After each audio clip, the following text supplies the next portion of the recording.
good evening and welcome to Face to Face. I'm Niresh Eliathambi. We have just 2 days to go before the close of nominations for the presidential election 2024. And that's just 39 days to go before election day. And election day, of course, is a very special day for all Sri Lankans. We love to go to the polling station, and we feel like kings at least for a day or two. Things are heating up in the presidential race. We have nearly 30 candidates in the fray right now, and to discuss this and many other matters around the poll, we have with us Dr. Mahim Mendi, who is the media spokesman for the SJB's Intellectual Forum. Welcome, Mahim. Welcome. Right, Mahim, now how's the campaign going right now? Because we see swings this way and that way over the last 1 year or so, because the campaign has been going for a long time, unofficially at least. What's the situation from your point of view? Well, the word is excellent because we as the largest opposition party dedicated to a social democratic way of life in social, political, economic, cultural and moral frontiers, we have become increasingly formidable from the time we formed our party. There is no doubt about that. And right now, we are in the midst of a grand alliance, the grandest possible alliance. The best known people from the parliamentary group and outside joined with us because they see great promise in the ideological framework of the Samagi Jana Balavegya, which is a framework inspired by equality and equity, equal distribution of resources and equality of people. That is the exact reason why all the political parties representing special interest groups, also the communities, have been joining with us from the northwest, southeast. Now, Mahim, you mentioned a grand alliance, but is it really a grand alliance? Because there's a lot of controversy about who's joining with the SJB, and we have a lot of members of parliament who were blamed for the present economic debacle. So is it really a grand alliance, or is it something more like rats deserting their sinking ships and trying to cling on to any type of ship which looks like it will be afloat and be the winner in the race? Well, it is a fair question. But you see, the founding fathers of the Pohot Tour, the chairman of the Pohot Tour, Professor G.L. Pires, is not accused by anyone as someone who bankrupted the economy. And also the Vietmaga, the Intellectual Forum of the Pohot Tour, led by people like Dr. Nalaka Godehewa, they joined the opposition ranks, resigning from the Pohot Tour ranks long time ago, because they very clearly dissociated themselves from the way Gotabaya Rajapaksa had been doing things. So Nalaka Godehewa and Professor G.L. Pires are people who joined with us right at the beginning, resigning from their ministerial portfolios because of incompatible reasoning on the part of Gotabaya Rajapaksa leadership and also Ranil Rajapaksa, whom we call Ranil Rajapaksa, the alliance, the grand alliance between Ranil and Gotabaya. Well, they did not want to be associated with them ideologically. Now, Mahim, you are correct that there were many well-known members of the Pohot tour, such as Professor G.L. Piris, who did join with the SJB much earlier. But I'm referring in particular to those who have been joining in the past couple of weeks. Why did they wait so long? Is it really ideological? If they had an issue with the Pohot tour's ideology and they preferred the SJB's ideology, why is it that they didn't join, that they didn't resign and join with the SJB earlier, perhaps a month or 2 months or 3 months? Well, obviously there was a transition period with the grabbing of power by Ranil Wickremesinghe without a mandate. Well, the people expected, members of the Aragalia, the leaders of the Aragalia, the right-thinking people of civil and political society expected dissolution of government, parliament long time back. If that happened, these learned members of the then parliament, the government party, would have joined with us long time back, because they in any case gave up their portfolios. Now these men and women, right now, Dr. Sudarshini Fernando Pulle, apart from people like Professor of Philosophy, Peradeniya University, Professor Charita Herath, and Dallas Alaha Peruma, these are not men who have any corruption charges. We know that extremely well. In the Grand Alliance that has been mandated through the working committee of the SJB, Sajith Premadasa, the party leader, was given a very clear mandate, very clear, unanimous mandate to enable him to ensure the right people, progressive-minded people, people with a strong vision will join us. We have not accepted every person.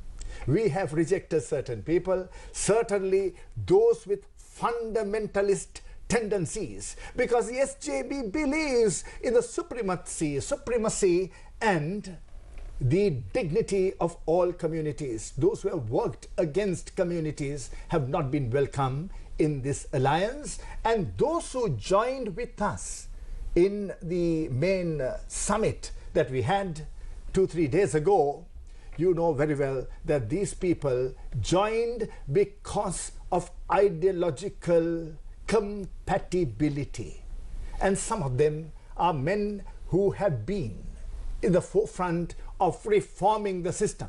Professor G.L. Piris is the former chairman of the National Youth Commission, who recommended to Ranasinghe Premadasa, the former president, that the 12.5% cutoff point for representation be brought down to 5%.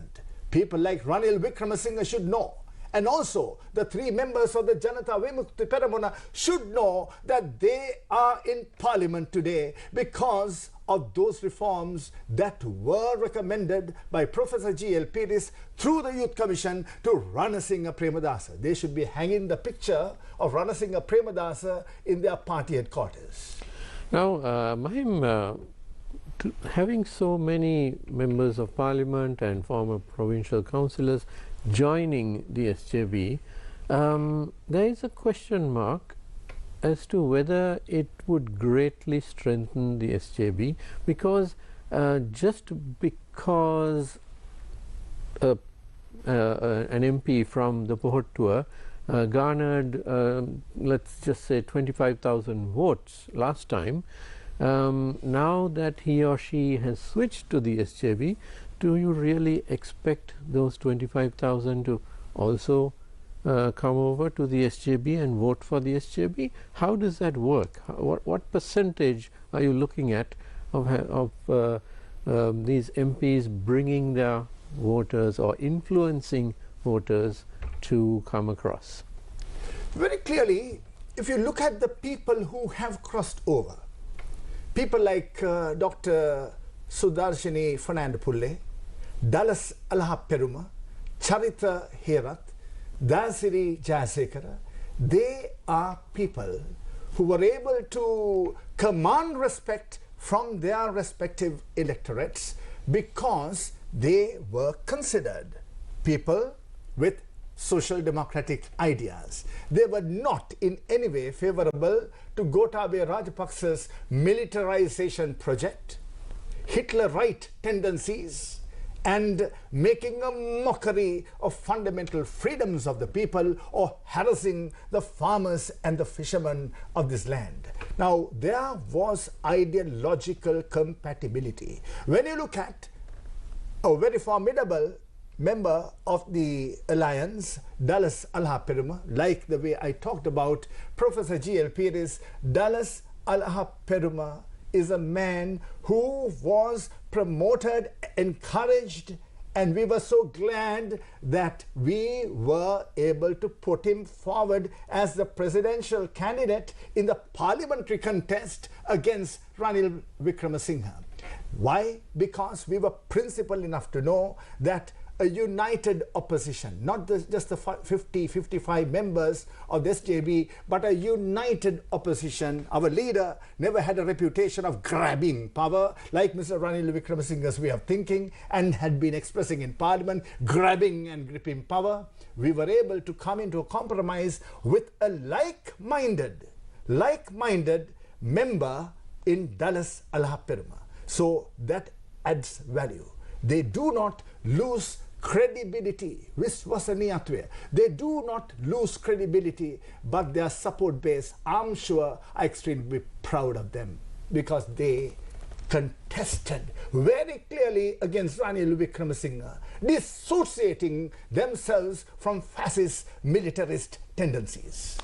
Now, Mahim, we are getting closer and closer to election day, but it appears that there's still a large number of voters who are undecided.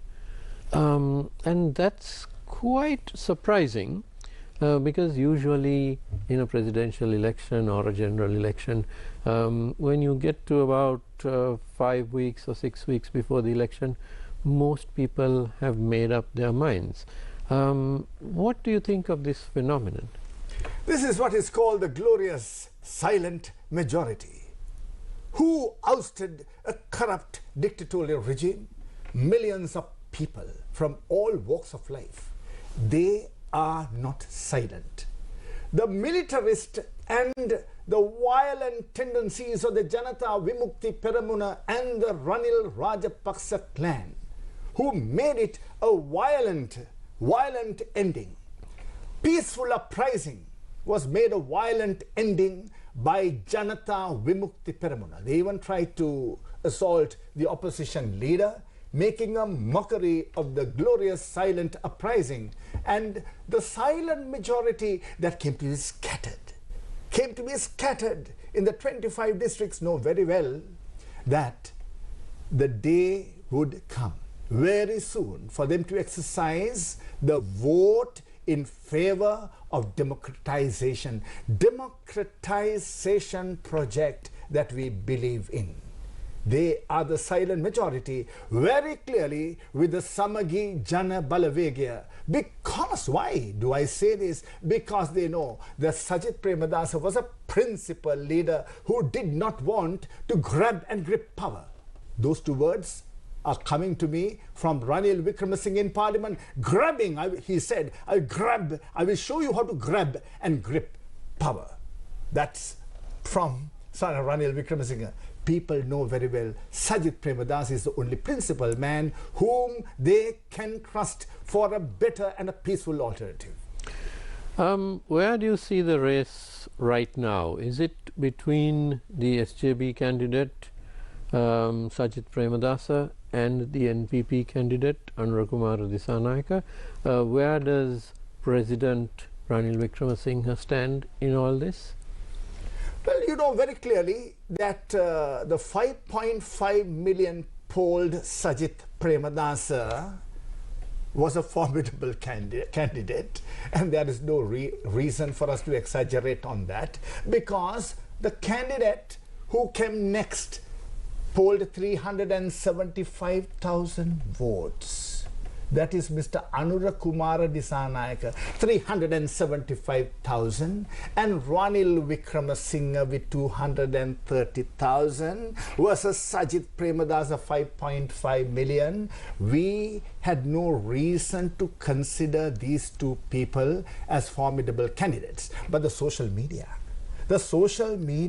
very effectively used by them, their propaganda machinery, told you that they are a very, very formidable force. Let's see what happens, because the people are with us. 5.5 million added by the very Pohottua that polled 6.9 million will make the difference. And we are formidable because we have the forces that will never ever support them. The communities of the country, whatever the religion they may be, and also an uncontested ideological framework, not neoliberalism of Ranil Wickremesinghe, no Marxist authoritarianism of Janata Vimukti Peramuna. We don't see any NPP project there. We only see the JVP project there. And we have a globally relevant social democratic alternative where we believe in the highest principles of capitalism to generate wealth, and we believe in the highest principles of socialism in order to redistribute wealth, which is the alternative globally. But Mahim, now there have been many unpopular policy decisions of the present government which have caused much hardship to the general public. We have something like 7 million people right now below the poverty line. So there is a sense of anger among many voters. I won't say the majority of voters, but certainly many voters feel that anger towards the establishment and the established parties. Do you have any fears that this anger would drive voters towards the Marxist camp? They know very clearly, right from 1965, the birth of the Janata Vimukti Peramuna, 1965 up to the 2020 elections, the people of this country, the rich and the poor and the middle classes and the youth, know clearly that they had no alternative. And the people know clearly they held 8 ministerial posts. Anura Kumaraya himself held 4 ministerial posts with Chandrika Kumaratunga, the Rajapaksas, that is the Ministry of Agriculture, Livestock, Irrigation and Lands. 4 cabinet ministries in the hands of AKD, Anura Kumaraya, Cultural Affairs Minister Vijita Herath, Lal Kanta, rural economy, Fisheries Minister Wickremesinghe. All these people did absolutely nothing. Absolutely nothing. You, the people of this country, know extremely well that they did absolutely nothing. Why should the poor, suffering people invest on hopelessness? Absolutely not. Now, we saw something interesting happening last week with a candidate from the northeast being declared. This is somewhat unusual. Of course, there have been many Tamil candidates in the past, but in this particular case, several parties and civic organizations in the north appear to be supporting this candidate. What does this do to the vote, especially of the people in the north, and also minority voters elsewhere, such as in Colombo?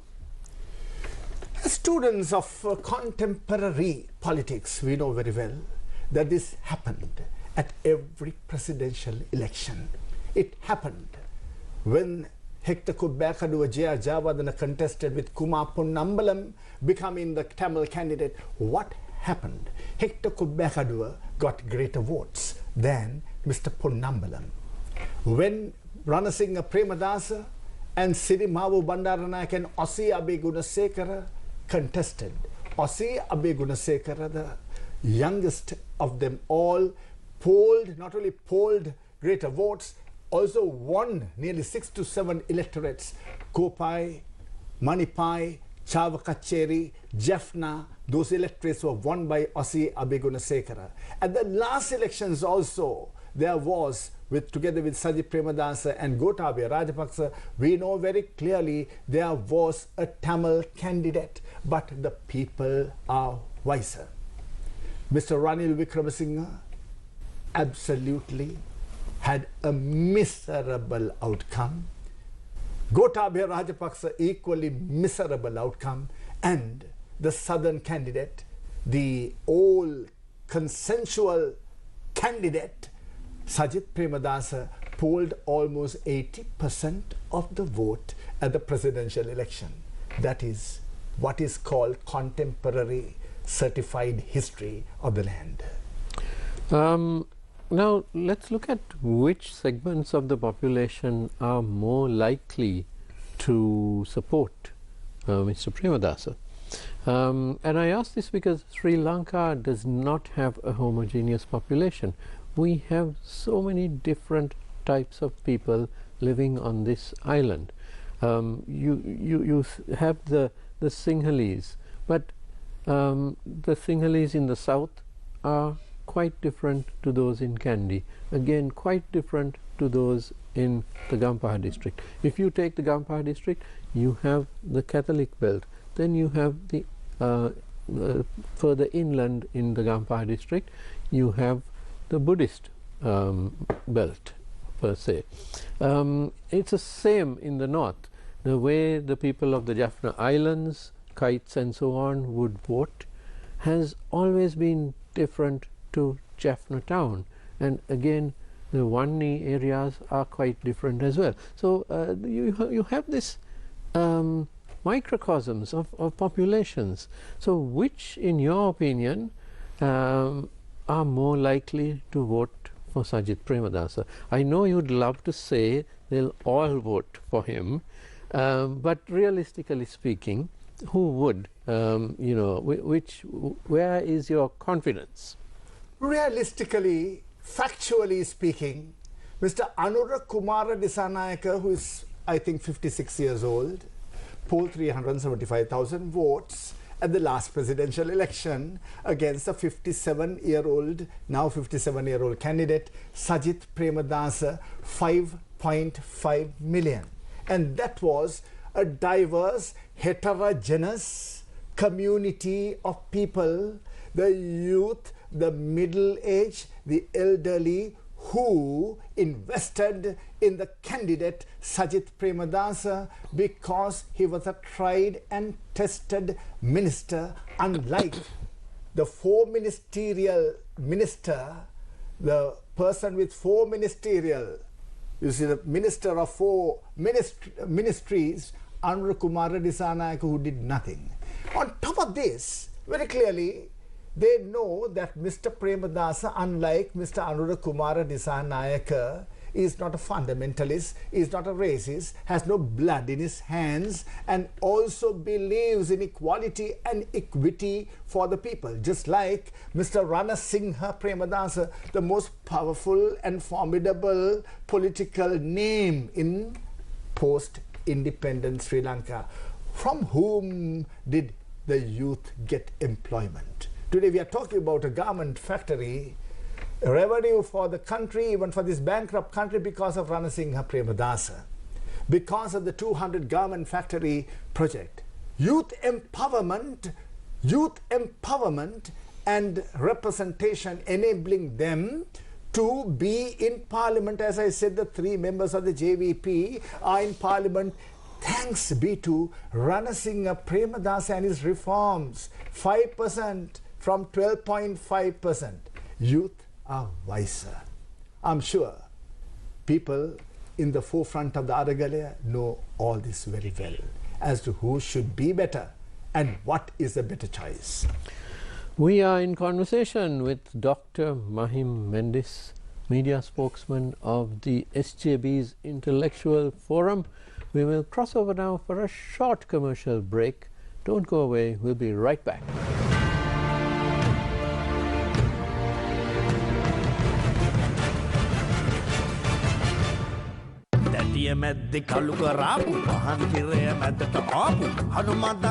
ජනප්‍රිය ඕම සංගීත කණ්ඩායමේ නවතම ගීතය Spotify, Apple Music, YouTube ඇතුළු ඔබගේ ප්‍රථම සංගීත සේවාවන් හරහා රස විඳින්න. Entertainments.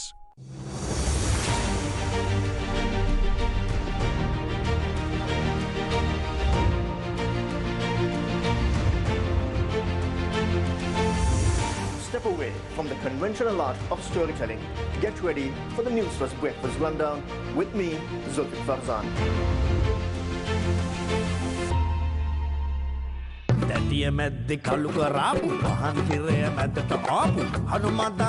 ජනප්‍රිය ඕම සංගීත කණ්ඩායමේ නවතම ගීතය Spotify, Apple Music, YouTube ඇතුළු ඔබගේ ප්‍රථම සංගීත සේවාවන් හරහා රස විඳින්න.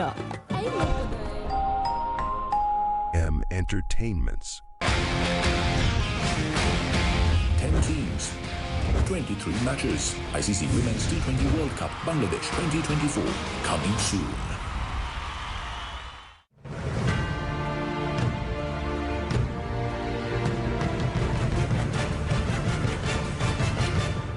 Welcome back to Face to Face. We are in conversation with Dr. Mahim Mendi of the SJB Intellectual Forum. Mahim, we have up to this evening, the last time I checked, nearly 30 candidates already. And we have another 3 days to go. And it is quite likely that the 35 candidates of the last election will be surpassed, and we might end up with more than 35. What does it do for democracy and for the chances of the major candidates when you have so many minor candidates running? One would say it is hilarious. One would say it is a victory for democracy. Personally, I'm not a promoter of 35 candidate concept, but very clearly it is, in a way, this way or that way, due to crooked reasons or progressive reasons, progressive or reactionary reasons, revival of democracy. The greater the interests the people of this country have on democracy, the better it is for the present and the future generation, because very clearly there is a threat from neoliberal, extreme capitalist, authoritarian Ranil Rajapaksa's and extreme Marxist, extreme socialist Janata Vimukti Peramuna project. Both have no respect, you know very clearly. Universally, these two extremists, neoliberal and the Marxist forces, have no respect for fundamental freedoms of the people. In what Marxist regime did they have respect for fundamental freedoms of the people?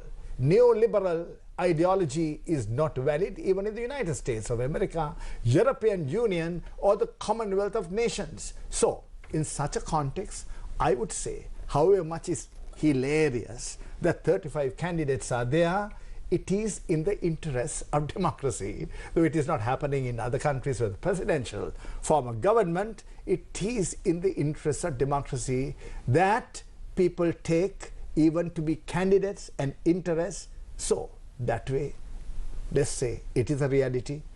Well, one would say more the merrier. The more the merrier indeed. Personally, if I were a gambling man, I would say we'll end up with more than 40 candidates this time. But let's wait and see. Now, Mahim, you keep repeating this figure of 5.5 million votes for Sajith Premadasa at the last presidential election, which is quite correct, and it is a formidable number. However, now this election we have more voters than ever before, 17 million plus. What number is the SJB aiming at? What would you be comfortable with? Of course, generally we know that not all 17 million would vote. It's likely we will get 80 to 85% voter turnout, and of that you have about 5% or a little more where the votes are spoilt. So you're looking at something like 14 to 15 million valid votes. So of course, to have an outright victory, a candidate would need 50% plus one vote. But in this race where you have two major candidates, some would say three major candidates with President Wickremesinghe as well, and so many minor candidates, it is possible that no single candidate will get that 50%. So what are you in the SJB aiming at this time? 5.5 million clearly won't be enough this time. What's enough in your opinion? 6, 7, 8? Well, all what I can say is very clearly an overwhelming majority for the SJB candidate Sajith Premadasa. Why did I say that? So you believe that Sajith Premadasa would get more than 50%? It's most likely. It's most likely that with the situation now prevailing, very objectively and factually, we know very clearly Mr. Sajith Premadasa is the only candidate in the fight, in the competition, who is able to earn respect even from the opponents. That is factual. The chairman of the Pohot Tour to the founder members of the Viat Maga, they are all joining with us for a reason. The only candidate who is able to earn respect from the opponents. Now, how can a party become victorious? Only by earning respect from formidable members of the opposition, from whatever the community they belong to, whether they be Sinhalese or they be Hindus or the Muslims or whatever religions they belong to, the Adivasika community. We see our candidate is a candidate who earn respect from a diverse community of people. That is factual. There is no way that the JVP can say that they have been earning respect from such formidable forces. At the end of the day, all politicians are in search of power, political power, and they are not simpletons with regard to the art and science of achieving power. The parliament in the post-Aragalaya, Golfes Aragalaya period is a parliament where members of parliament have learned enormous lessons and they know where to invest. And that investment can only be a viable investment, as they very clearly prove with Sajith Premadasa, the 5.5 million polled candidate as against 375,000 votes of AKD and 230,000 votes of Ranil Wickremesinghe. Now, you mentioned the word power several times, and you also referred to the fact that President Ranil Wickremesinghe quite famously in Parliament pointedly told the opposition leader that power needs to be grabbed. Now, personally, I don't like that word because it is a literal translation from the word balaya in Sinhala. So balaya is power, but in the true spirit of democracy, it's not about power, is it? It is about getting elected to office to serve the people. Don't you think that is a more appropriate terminology, with all due respect to President Wickremesinghe's opinion? Mr. Ranil Wickremesinghe, the president appointed by 134 members of Pohot Tour, should be more rational. In fact, be more gentlemanly, be more cultured politically.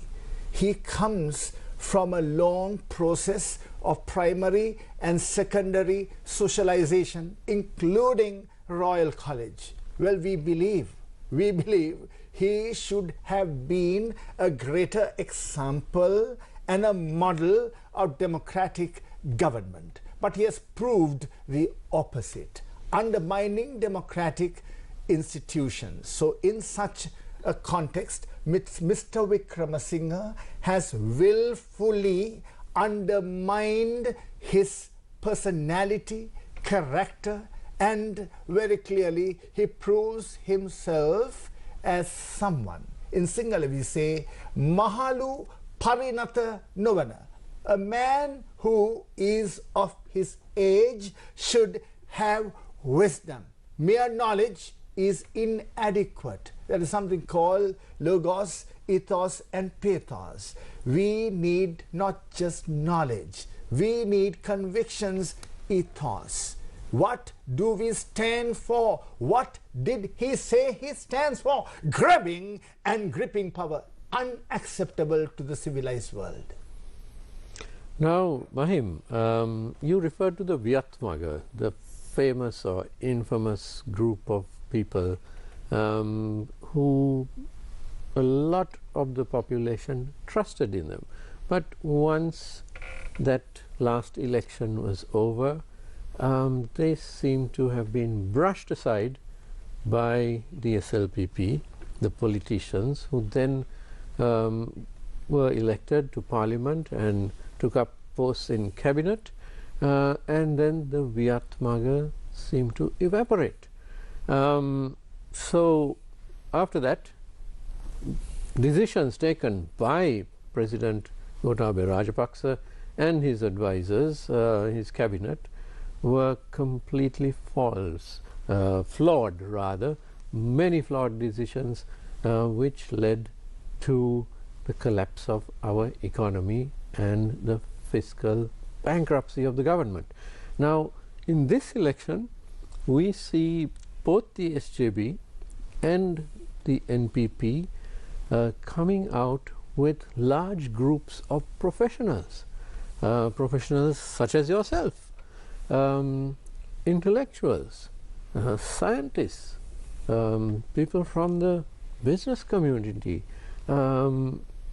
academics, lawyers, doctors, and so on and so forth. So that's wonderful to see. But what's the guarantee that they will also not go the way of the Viatmaga and be brushed aside by whichever party that wins? As for the intellectuals, very clearly, the fundamental question, right-thinking people of the land, the youth and the elderly and the middle-aged would ask is, what do these intellectuals believe in? What type of ideological, grand ideas, ideals, ideology do they have? Do they believe in outdated thinking, or do they believe in globally relevant thinking? In this context, we see intellectuals have the freedom to go where they want, just like the ordinary people of the land. But some intellectuals have invested on a model, the Marxist Janata Vimukti Peramuna Marxist Leninist model. Very clearly, they are not people who champion the cause of the private sector, or they do not champion the cause of fundamental freedoms. And some others say there is no more queue. Let's get back to the neoliberal alternative that Rajapaksas believed in, and Ranil Rajapaksa now believes in even more formidably. Let's go there. Can there be an intellectual community that believes in such ridiculous thinking? Intellectuals need to be not outdated. They need to be timely and progressive in their reasoning. They need to understand what systems have become flawed and collapsed. And those intellectuals, the best, the highest, and the greatest cream of intellectuals, as I said, people like Professor G.L. Pires. No one ever said these are corrupt intellectuals. These are people who have not contributed anything. They are people who have come into politics by choice, and they have invested in the social democratic, social economic, political, cultural, moral order. The best place for safety for you and me. Mahim, what about the manifesto of the SJB and more particularly its candidate? We haven't seen it yet. We've seen various policy documents, but not the total manifesto. When can we expect that? I think this is a question that is asked from all the parties. Right now, in line with the current way of doing things, we have been having policy dialogues, very formidable policy dialogues on the important sectors of the economy, such as education and the digital economy, which is connected with so many things, including elimination of corruption in the future. And tomorrow morning we have the tourism and tourism development policy presentation. Now these policy frameworks are being presented in an interactive and a dynamic environment. The book, the manifesto, in the conventional sense, will be coming soon. But before that, we want to ensure, and we have been ensuring, that there is dialogue and debate with stakeholders coming from diverse communities and environments, so that they can own what they vote for. Own what they vote for. That is what we have believed in. Now let's get to the SJB's economic plan. Right now, President Wickremesinghe's government has negotiated some concessionary terms with our creditors. However, the President himself repeatedly stated that in 2028 we have to start repaying those debts. Of course, it has been, I believe, till the time period is until something like 2042. That's very welcome. But in 2028 we need to start paying, which we are not doing much of right now. So in effect, the problem has merely been kicked down the road. 2028 is about 3.5 years ago, which will go by very, very quickly. Now, to the candidate who wins, to the next president, be it AKD, SP or RW, to give them their little acronyms, winning may be just the tip of the iceberg, isn't it? Actually dealing with the economic problems, including the debt problem, may prove to be a far greater obstacle. What do you think of this? Very clearly, Mr. Wickremesinghe, he should understand, together with the sympathizers, that he had no mandate to negotiate anything on behalf of the 22 million people of this country. A man who was not fit to enter parliament, even from Colombo district. Such a person's negotiating power is questionable, because a man without a mandate should not be doing what is meant for someone else. Now the someone else, what is someone else? We wanted very clearly an all-party interim consensus government based on principles, in order to avoid the type of collapse that we had before. Mr. Premadasa had been extremely consistent with regard to his reasoning on this matter, and we, personally, I, on behalf of the Samagi Jana Balavegya, was the petitioner of the Supreme Court case Supreme Court Fundamental Rights 195 of 2022.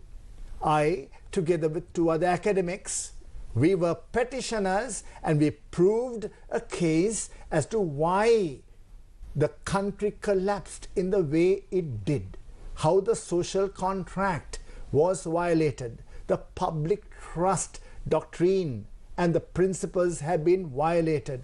We had a formidable understanding of the matter and we wait very, very patiently to ensure the right structures are created for us to think of a better tomorrow.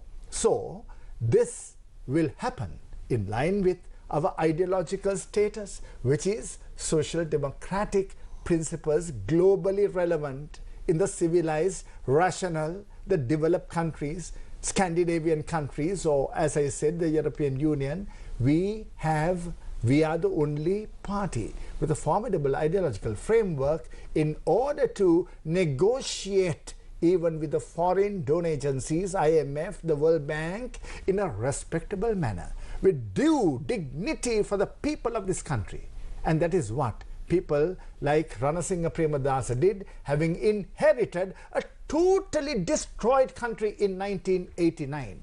Mr. Premadasa, Ranil Premadasa, having inherited from the country that was destroyed by the LTT and the Janata Vimukti Peramuna in 7 provinces, he made Sri Lanka the country with the highest growth rate. Please remember that. I'm sure the voters know that and will invest their vote in the best way, because we have proved that the Premadasa principles are viable, enlightened and intellectually sound principles for an educated illiterate like you. Now, Mahim, you mentioned our GDP growth rate under President R. Premadasa having been extraordinarily high, which was quite a credit to that president.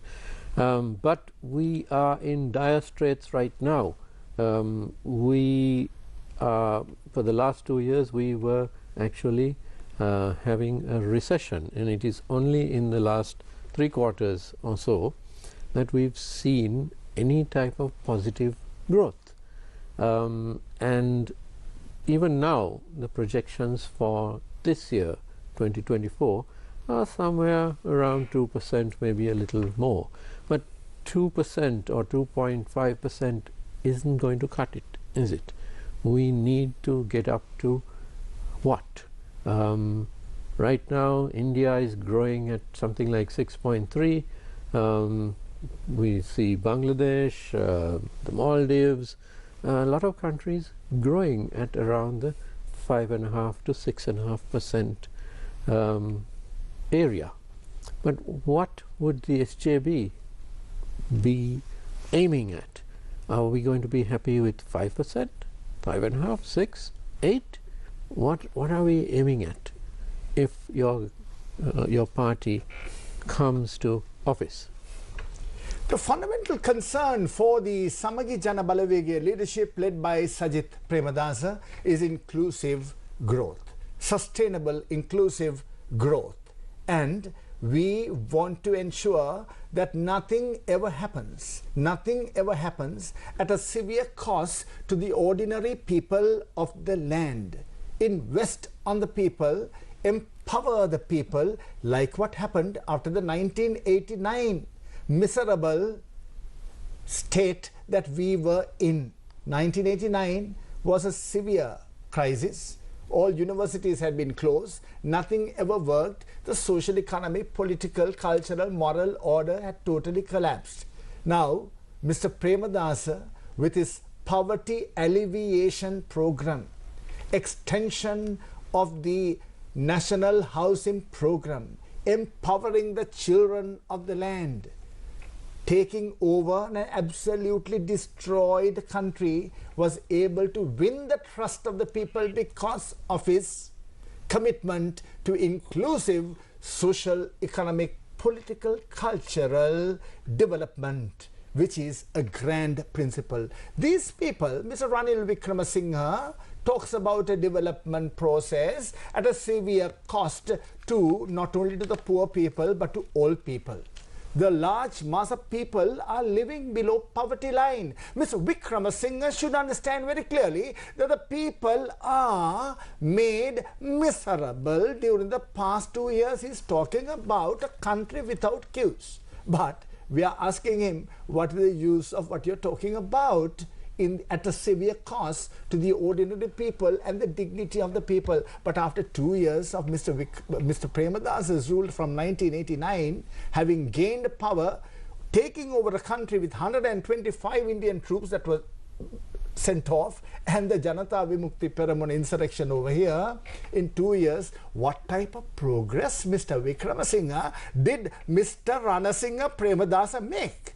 You have to understand, as a junior minister at that time, of course, junior or senior, I don't know what, right? But you should understand what type of country that you should build in a situation like this.